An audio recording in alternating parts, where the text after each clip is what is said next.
نخش في الموضوع على طول وبدون مقدمات. من المواقف المحرجة او ممكن تتحطيت فيها او انا اتحطيت فيها، تقول لي السواق وقف يا اسطى، يروح يقول لك خش رابع ورا معاهم او ثالث ورا معاهم. فانت ممكن تلاقي بنتين قاعدين ورا، تمام، فتيجي البنت تعمل لك ازاي؟ يا لا لا يا اسطى اركب ازاي جنبي يا اسطى، لا لا لا لا, لا ما ينفعش يا اسطى، ايه ده؟ ما ينفعش تركب تلاته ورا، ما ينفعش تركب اربعه ورا. ايه يا بنت؟ يا بنت ريحتنا حلوه يا بنت، يا بنت مالك يا بنت لسه مستحمي يا بنت، يا بنت ما تغصت عليها شويتين قوي يا بنت، يا بنت ما خش يا بنت. وبعدين العربيه مش بتاعتك يعني، والسواق برضه ما عندوش دم.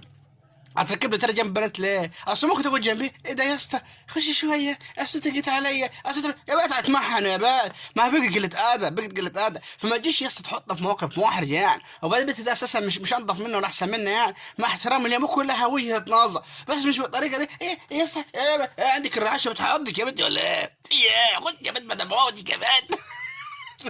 العربيه مش بتاعتنا يا بنت، وبعدين مستحمين بيسمونا سفانه يا بنت، في ايه يا بنت؟ يا بنت حد عكس لوكيتي، حد يقول اساسا عشان حتى يعكس ولا يتحرك يا بنت.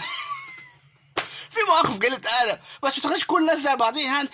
يا لا يا اسطى لو سمحتي خش شويه كده، وتكون حاطه ميك اب، استغفر الله العظيم يعني، استغفر الله العظيم. ممكن لها وجهه نظر صح، بس مش بالطريقه. يا اسطى يا اسطى لا ما ينفعش اقعد جنبي يا بنت، يا بنت انا هكهربك. شاير الفيديو يا عم عشان خاطر ما هو يبقى عنده مخ شويه.